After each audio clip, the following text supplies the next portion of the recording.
What does it really mean to belong, and how can leaders cultivate environments and spaces where team members feel like they have a place?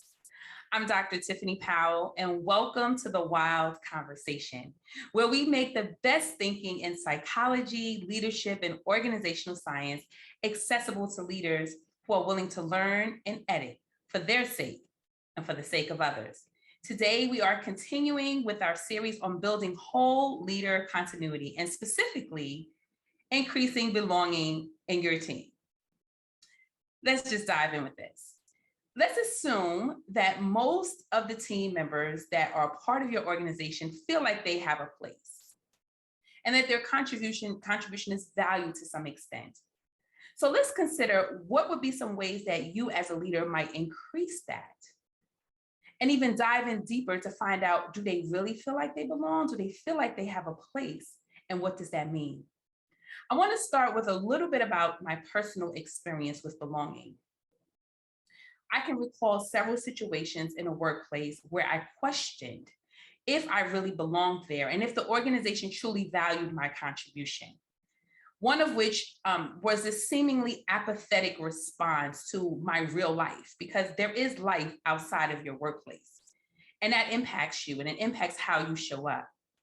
So once I expressed things like I went through a death, I went through a divorce, I went through some workplace challenges, and I sent this information to those that were leading, and I wondered how they would respond, how they would show up, how they would even be responsive to me. And somehow this message that didn't matter was what was communicated consistently. But despite the challenges, I pushed through because I knew that not working was not an option. In some cases, people, they find that option, and when they don't feel appreciated or feel valued, they leave. Well, I didn't have that option, like many others don't have that. So I pressed through and I continued to do what was necessary as best as possible.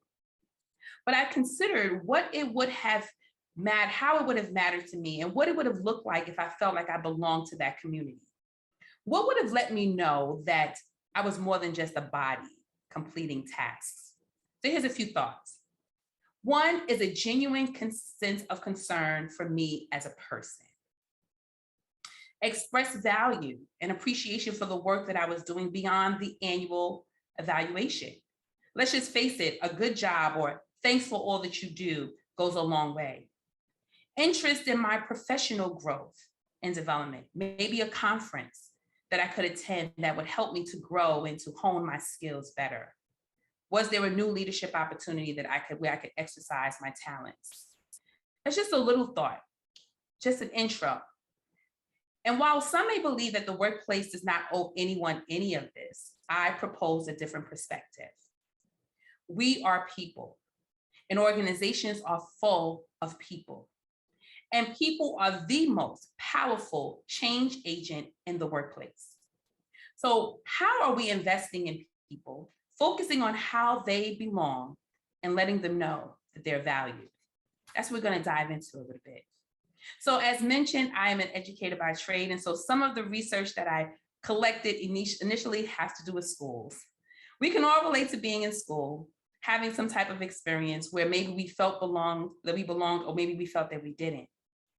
But I was doing some research, and as I began to consider this, I realized that workplace teams, much like schools, have similar outcomes. There are things that we produce, the ways that we work together, ways in which we can really collectively complete tasks. So this particular article comes from the Frontier for Young Minds, and there was a section that talked about the importance of belonging. And here's one of the points. When students feel that they belong, they're more likely to get good grades and otherwise perform well in school.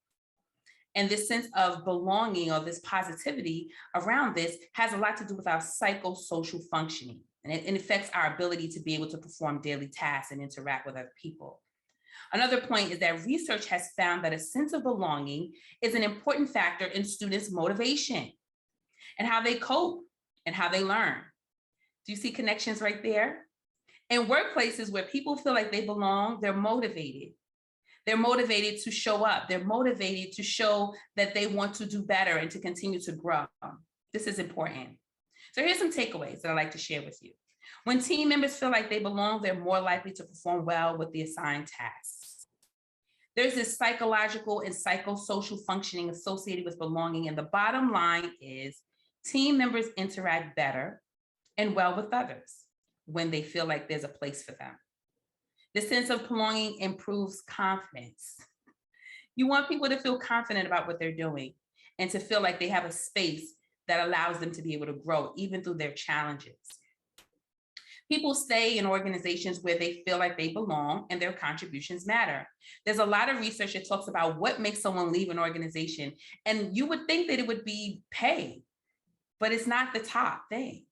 People leave spaces where they don't feel like they matter.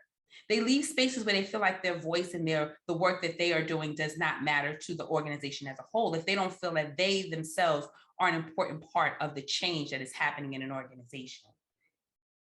Consider that at the height of our pandemic, in our current climate right now, the social and political landscape, the prominence of violence locally and abroad, there are many organizations that are moving to evaluate how they operate for effectiveness and the sensitivity to employees' experiences. I think this is a very powerful shift. There are so many now remote jobs more than ever before. People are thinking about how to interact with communities, their work communities through a computer.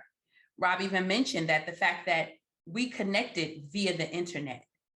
When we are intentional about how we are connecting, using those platforms, even remotely, people can feel like they're a part.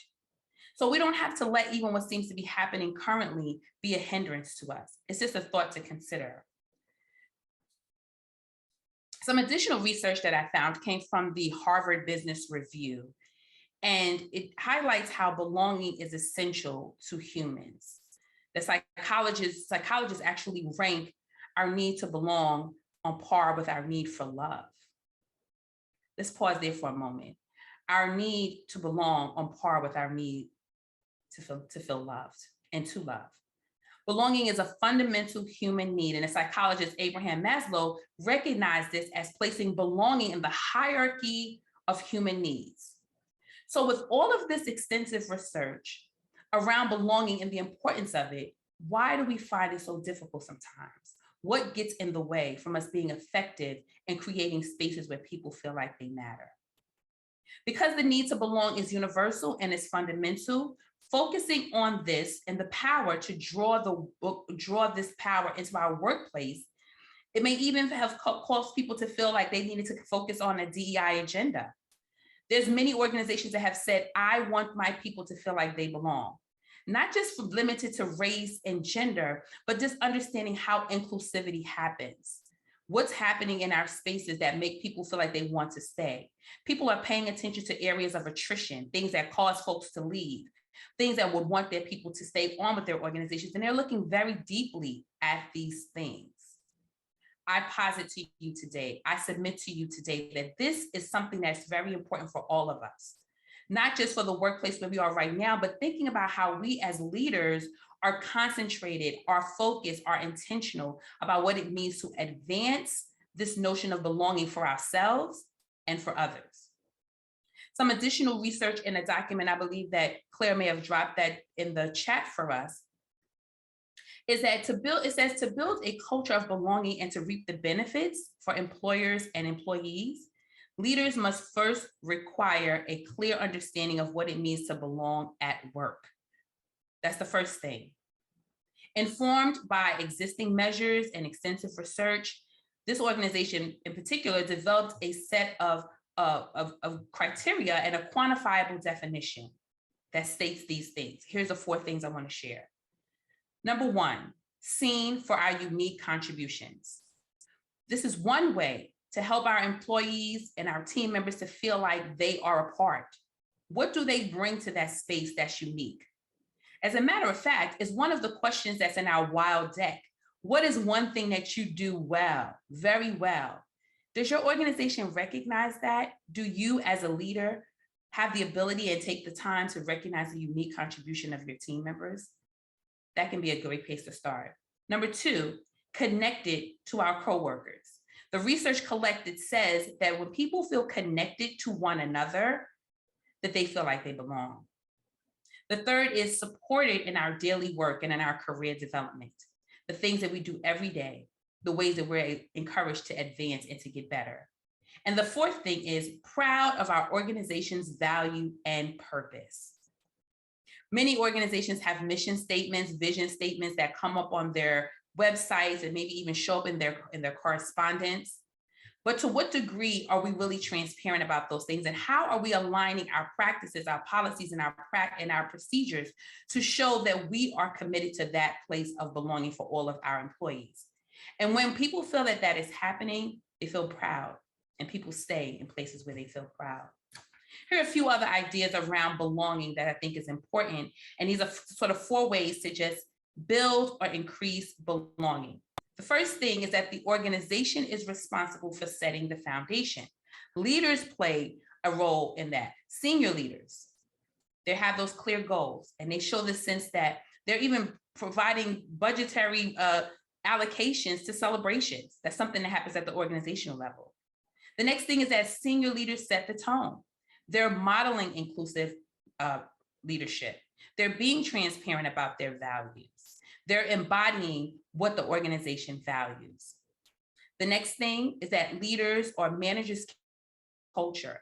The leaders or the managers of particular areas are being very concerted about how they praise the work of their people, how they provide regular and honest feedback, how they respond to concerns. When folks feel that they have a place where their managers are recognizing who they are and what they do in a way that's authentic, that's genuine, this matters. The last one, number 4, is peers drive my belonging. I think about myself, and I'm sure that you can all identify something in your own experience where maybe if you had a rough moment, there was someone in your immediate sphere that maybe helped you to feel better about what you were doing. Maybe there was someone who said, you know what, that was a great job. I really appreciated how you showed up in that situation. And that in and of itself can make you feel like you matter. Here at WILD, we have a tool that is designed to help leaders and assist leaders in evaluating how to increase their own sense of belonging and connectedness. And it's called the SNAG, the Strategic Network Audit Guide. This is probably one of my favorite, but also the most challenging for me. And I've often shared this with the team, and I said, I know that it's important for me to consider who I partner with, who is a part of my sphere of influence, who's helping me to be better. And I realized that I have a responsibility to identify those people. So in the SNAG, one of the things that it asks us to do is to identify your role models, your mentors, your job contacts, organizational contacts, things like that, your advocates. It even challenges us to create a dream team. If you had a team of the most influential people on your team, who would you choose? I will be very transparent in saying that I had a hard time feeling like I knew who that was initially. But after a little bit of diving, after a little bit of reflection, and being intentional about connecting with those people, I was able to say, this is someone that I would want to be a part of my dream team, even if I didn't even know them. I had to be willing to do the work myself. So this sense of belonging is not one-sided. Just like the organization has a responsibility to invite people into this space and thinking about how they can feel like they're important, the person themselves also has a responsibility. And I was willing to do that work, and I'm still doing it. That's the wonderful thing about these tools that we use. They are not one-time use. They have so many multifaceted, deep opportunities for us to continue to do the diving that's necessary for us to grow. Here's something that I'd like to leave you with, and I want you to be thinking about as you go into your breakout times. And this actually comes from some of the literature around the SNAG. Building a strong strategic network, you have the opportunity to provide yourself with influences and resources that aid your development.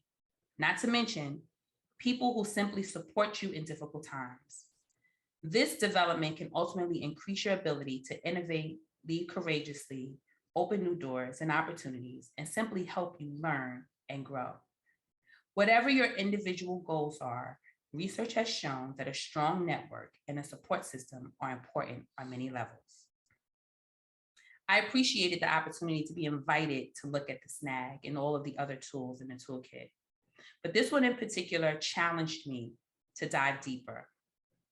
As you consider what's happening in your organization with your team members, what are some ways that you can provide spaces to even ask some of these questions? How are you using this tool? If you haven't yet dived into the tools, there's a wonderful place for you to be able to jump in on that. You can get connected with Claire, Megan, and they can definitely show you how to get connected, because it does have an opportunity to begin to invite us into what we can do better. So I started with this question, and I'd like to end with this. What does it really mean to create a sense of belonging among your team? And how can you do better at increasing that? Belonging is multifaceted, it's dynamic.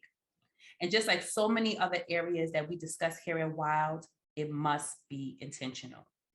So I invite you, I challenge you to even think about and identify your own elements of belonging and make a concerted effort to embrace the values in others.